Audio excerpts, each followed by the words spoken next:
kerusuhan di rutan Kawanjaya. Oh, jadi abang termasuk orang yang ikut terlibat dalam pembakaran dulu itu ya, pembakaran rutan Kabanjahe ya. Iya Pak.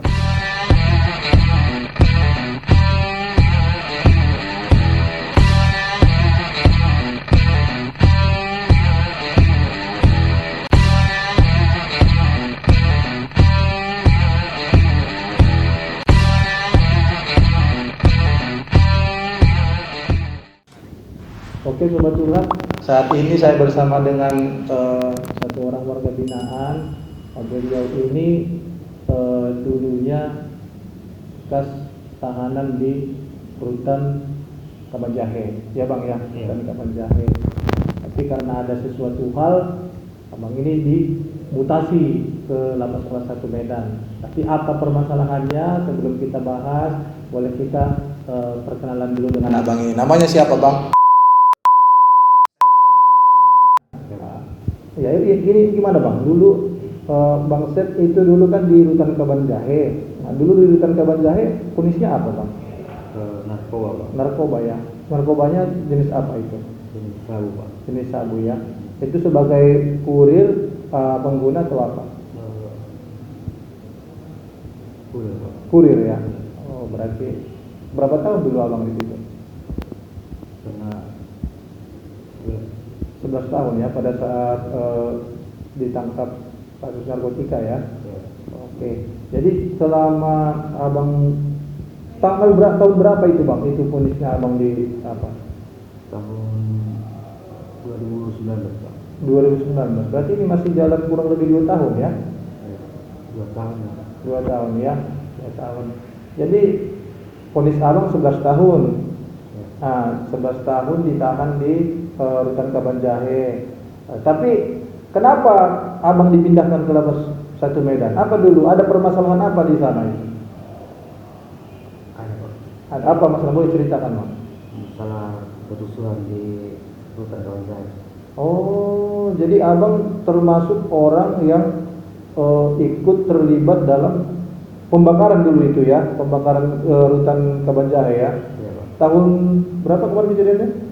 Tahun 2020. 2020 ya. Ya. Oh, itu kenapa? Apa yang memicu Abang bisa jadi ini? Nggak nyaman atau gimana itu? Kemarin Atau ikut-ikut atau gimana? berikutan. Ikut-ikutan? Kenapa harus sampai bakar-bakaran gitu? Sementara Abang hanya ikut-ikutan. Apa nggak lebih bagus Abang menjalani vonis itu mengikuti kegiatan pembinaan yang ada di rutan Kabanjahe sana kan gitu. Ini kenapa sampai apa yang membuat Abang jadi ikut-ikutan itu? Boleh diceritakan Bang? Cuma ikutin aja Pak. Jadi sekarang saya sangat menyesal Pak. Ikut-ikutan. Ikut-ikutan. Ada nggak dulu ikut-ikutannya mengiming-imingin supaya Abang dapat uang atau gimana gitu? Ada nggak? Enggak ada Pak. Ada? Enggak ada Pak. Nggak ada ya. Jadi Abang hanya ikut-ikutan karena terpancing oleh situasi teman-teman yang sudah pada berontak semua gitu. Iya Pak. Jadi dulu itu Bang apa pemicunya itu sebenarnya? Kalau yang Abang kan salah satu orang yang ini termasuk terlibat dalam hal itu dulu pasti Abang tahu kan ceritanya kenapa bisa seperti itu. Ada salah seorang napi yang di rantai, Iya. enggak dikasih pegawai buang air besar Pak. Enggak dikasihnya karena apa? Atau karena kan gini, satu sisi kan kalau yang namanya tahanan ini kan Bang, artinya kan itu masih sensitif kan. Ya. Nah, jadi kan ada jam-jam tertentu, contohnya mungkin saat itu petugas masih dalam keadaan ada tugas yang lain, menunggu ini dulu, nggak sabar atau gimana? Enggak Pak. Ceritanya mulai dari jam 8 dia minta kunci ke pos jaga, Ya. enggak dikasih. Ya. Suruh buang air besar di tempat yang digar itu Pak. Oh, berarti di selnya itu karena jam 8 suruh ngambil kunci supaya dikeluarkan untuk buang air besar. Ya. Emang di kamar di sel dia itu nggak ada ini? Karena di rantai nggak dikasih Pak. Tapi ada sebenarnya di kamar itu ini ya, WC-nya? Ada. Ada. Oh, itu kenapa dia dirantai saat itu? Karena Bandal juga? iya. Iya. Atau memang posisinya itu dia lagi di strapsel atau gimana? Di trapselnya nggak ada sana di trapsel Pak, cuma Jadi? di kamar narapidana itu semua di situ Pak. Nah maksudnya kan gini bang, kamar mereka oke, posisinya di dalam sel gitu kan. Sel itu sel apa? Sel hunian kah? Atau sel strapsel? Sel. Atau penaling gitu? Sel hunian Pak. Sel huniannya berarti sudah ini ya, sudah bukan di penaling lagi ya. Iya Pak. Nah, jadi dia di situ digari. Iya Pak. Digari atau di rantai? Di rantai ya. Di rantai. Kasih Spartacus ya? Bukan. Di rantai, yang dirantai apa? Kakinya atau tangannya? Tangannya Pak. Tangannya. Iya Pak. Oh, dikasih rantai tangannya, kemudian dia nggak boleh bergerak kemana-mana gitu. Iya Pak. Jadi dia itu saat itu mau buang air besar. Iya Pak. Nah, buang air besar, kemudian laporlah petugas yang dituakan di kamar itu ke ini gitu, petugas. Iya Pak. Nah, supaya dia dilepaskan dulu untuk BAB gitu. Iya Pak. Nah, jadi saat itu jawaban petugas apa? Katanya nggak dikasih karutan, suruh buang air besar aja di situ kan Pak. Oh. Jadi apa itu? Itu satu kamar dengan abang orangnya? Enggak. Iya. Satu kamar dengan abang. Nah, itu apa responnya warga yang ada di dalam itu saat itu mendengar informasi itu? Adakah maksudnya gini, adakah negosiasi contohnya Pak, tolonglah Pak, beliau apa gimana itu? Ada enggak gitu? Iya Pak, ada Pak. Terus Pak pegawai nggak ngasih Pak, suruh aja buang air besar di situ katanya gitu Pak.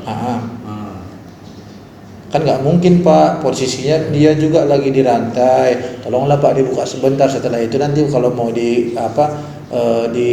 rantai lagi nggak apa-apa kan gitu. Karena kan status dia pun memang karena lagi ada dalam pengawasan kan. Iya kan orangnya itu kan. Ada nggak di mediasinya seperti itu? Atau langsung main berontak satu kamar itu? Iya, semua berontak. Langsung berontak ya? Jadi saat itu abang termasuk pembakar atau perusak atau gimana? Saya perusak. Perusak ya. Jadi saat itu yang kalian rusak pertama kali apa bang? Pintu Pak. Pintu. Berarti pintu apa itu ya? Pintu kamar itu langsung di ini ya? Iya Pak. Jadi langsung jebol itu? Jebol Pak. Jebol. Saat itu habis udah jebol, orang abang lari kemana? Ke depan Pak. Lari ke ya arahnya kemana ke ini? Larinya? Ke portir? Iya. Ke portir? Depan pos. Di depan pos portir atau komandan jaga? Komandan jaga Pak. Komandan jaga ya. Itu situasinya sebenarnya bloknya itu dari blok Hunian ke Karupam sampai ke portir itu gimana bang? Ada ininya nggak? Ada sekat-sekatnya nggak? Cuma satu sekat. Cuma satu sekat ya. Oh berarti kalau sudah lewat dari kamar langsung keluar ke lapangan ada sekat. Ada sekat satu. Baru langsung ke Karupam. Iya. Oh berarti pengamanannya pun masih minim ya untuk ininya ya. Oh jadi lari ke Karupam saat itu gimana bang? Langsung main lempar apa gitu? Iya Pak. Ya, berarti nggak terkendalikan lagi lah ya? Iya udah rame situ semua gitu Pak. Jadi saat itu kira-kira ada berapa orang yang dari kamar orang abang itu pemicunya itu? Ya, bukan semua lah Pak. Semua ya, berarti semua. Jadi yang lain itu gimana bisa keluar? Sementara yang sudah yang mendobrak itu dari kamar orang abang? Dengar suara teriak gitu. Ikut semua. Semua blok. Oh, semua blok juga apa ya? Iya. Mengguncang ini semua ya. Iya. Orang itu semua supaya rubuh gitu ya. Oh, jadi semuanya keluar itu saat itu kemarin. Keluar ya. Jadi kenapa bisa ada kebakaran? Dari mana dapatkan api? Dari dapur? Enggak Pak. Jadi dari kantin. Dari kantin. Jadi gimana itu? Itu kalau masalah dari mana dapat orang itu manusia saya nggak tahu Pak. Oh, yang pasti saat itu sumber api dari kantin ya. Iya. Jadi ini gimana bang? Artinya saya dengar juga informasi kalau orang Abang itu kan bestam ya, akibat dari perbuatan gangguan kamtip kemarin ya, melakukan perusuhan ya. Nah, jadi Abang bestam berapa tahun? 2 tahun 6 bulan. 2 tahun 6 bulan ya. Nah, apa Abang ada nggak penyesalan kenapa sampai melakukan seperti itu? Artinya kan kita selaku petugas pun Bang, kita manusia. Nah kan gitu. Kalau masalah hal sepele seperti itu sebenarnya kan bisa dimediasikan, dikomunikasikan dengan baik. Kan nggak mesti harus anarki gitu. Ada nggak rasa penyesalan sama Abang? Jadi kan Abang jadi bestam jadinya. Ada Pak, saya sangat menyesal sekali Pak. Abang menyesali ya. Jadi kira-kira apa yang bisa Abang ceritakan dari pengalaman yang Abang alami selama ini? Saya sangat menyesal atas perbuatan saya Pak. Termasuk penyalahgunaan narkotika ya? Iya. Oke. Jadi itu sobat cerita dengan Bang Set apa tadi nama Bang? Set Permana Bang. Nah, Bang Set Permana Bangun.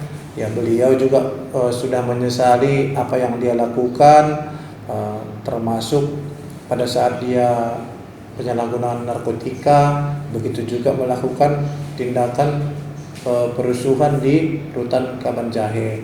Jadi saya juga kasih ini sama Abang ya, mudah-mudahan yang Abang utarakan itu, apa yang Abang sesali itu jadi pelajaran baik untuk Abang untuk kedepannya. Nah, jadi Abang juga di sini ya jangan juga jadi pemicu untuk melakukan keributan. Upayakan apapun permasalahannya jangan sampaikan ke warga yang lain, sampaikan kepada orang tua di sini selaku petugas. Jadi komunikasi antara petugas dengan warga itu terjalin dengan baik. Nah, semua bisa kita ini kan kok, bisa kita komunikasikan dengan baik, tidak harus dengan cara anarki. Nah, jadi Abang pun menjalani proses pembinaan di sini bisa dengan ikhlas. Nah, dan sampai nanti Abang bisa mengajukan PB, bisa pulang lebih awal dan Abang bisa kembali dengan keluarga. Nah, dan itu yang bisa kami bagikan sobat. Terima kasih buat sobat curhat semuanya. Salam sehat selalu.